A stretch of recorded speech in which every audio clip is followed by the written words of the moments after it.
जी हां दोस्तों, रुपया औंधे मुंह, मार्केट नीचे, ट्रंप का 500% टैरिफ, भारत के लिए आर्थिक युद्ध। क्या मोदी सरकार ने भारतवासियों को फंसा दिया? स्वागत है आप सभी का। आप देख रहे हैं द राजनीति का विशेष सेगमेंट खबर और विश्लेषण। मैं हूं जब्बार खान। दोस्तों, आखिर ऐसा क्यों है जब रुपया लगातार औंधे मुंह गिरते हुए 100 रुपए डॉलर के मुकाबले आकर के खड़ा हो जाए?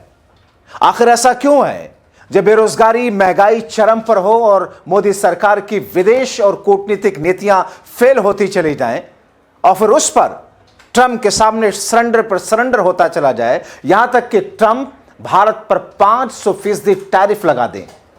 जाहिर तौर पर यह तो आर्थिक युद्ध होगा। और ऐसी स्थिति में क्या मोदी और शाह की सरकार महज अपने खजाने भर भर करके संघ के दफ्तर, बीजेपी के दफ्तर और चुनाव जीतने, विधायक तोड़ने, सांसद खरीदने, सरकारें गिराने और बनाने के लिए देश की जनता का पैसा अपनी पॉकेट में डालने लग जाए? दोस्तों, अगर अमेरिका भारत पर 500% टैरिफ लगाता है तो सबसे पहले दोनों देशों के बीच रिश्ते तो बिगड़ेंगे। मगर इस सरकार का क्या? वो तो कभी भी कहीं भी सरेंडर हो ही जाती है।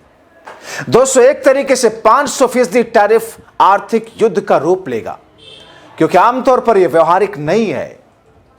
लेकिन अगर ट्रंप प्रशासन जबरन यह फैसला लेता है तो भारत अमेरिका के व्यापार को बड़ा झटका लगेगा। लेकिन इसमें ट्रंप अपने इस तमाम नफा नुकसान का गुणा गणित करने के बाद ही ऐसा कदम उठाते हैं। मगर भारत क्या करेगा?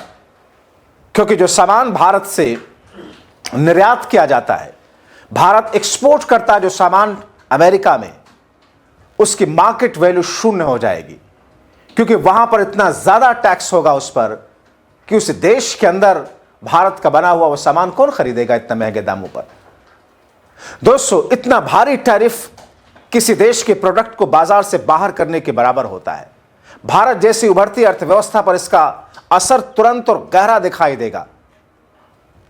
दोस्तों, आप सोचिए कि मौजूदा वक्त की विदेश नीति को किस तौर पर सत्ता के शिखर पर आने के बाद गुजराती भैये तोड़ते चले आ रहे हैं। उसी अमेरिका में डोनाल्ड ट्रंप के लिए जाकर के चुनाव प्रचार करते हुए दिखाई दिए। अब की बार ट्रंप सरकार, ऐसा लग रहा था कि जैसे इन्होंने ही, इनके संघ ने ही भारत को बनाया हो और जिसके हाथ में चाहे सौंप दें भारत को।